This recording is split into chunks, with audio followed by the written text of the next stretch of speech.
The SHE SOARS project in Zambia is looking at advocating for evidence-based, equitable, accountable policy and legal frameworks that support adolescent access to sexual reproductive health and rights. What we've done in Zambia as the Pillar 1300 partners, that is Zambia National Traditional Councillors, acronym ZNTCA, and the Volunteers Welfare for Community-Based Care of Zambia, which is acronym VOAZA.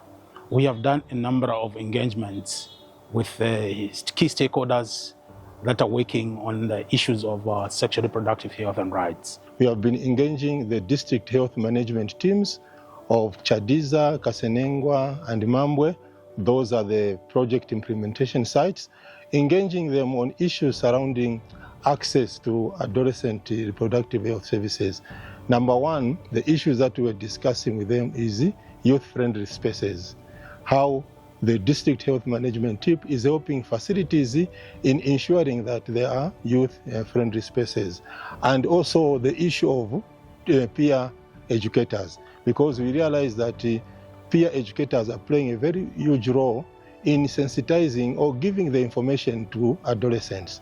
Those are the issues that we've been discussing with the district health management team, including access to medical supplies and commodities under the project. Among the key stakeholders that have been engaged is the government itself, through the Ministry of Health, through National Technical Adolescent Working Group platforms. So in these platforms, what we have engaged ourselves in, we have been placed under the task forces within the structures, the Adolescent Technical Working Group meetings, and that is leadership and governance.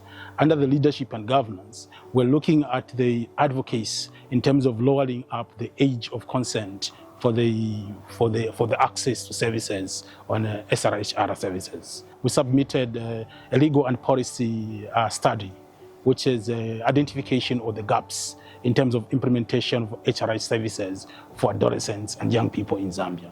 In the findings of this finding of our research findings, one of the identified issues that we did come up, that we identified, was the issue, especially the absence of the National Adolescent Health Policy. This document, it's in a draft form after engaging them with the ministry, which has been in a draft form since 2013.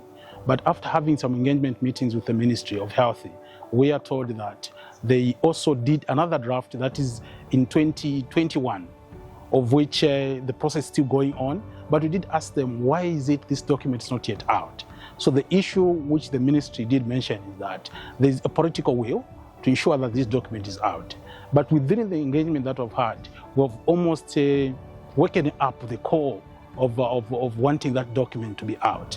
So the government is in the preparatory stage to ensure that they engages all the key stakeholders to ensure that this document is in place. Through SRHR, last year we saw the release of General Comment number 9 on Article 11 on the right to education.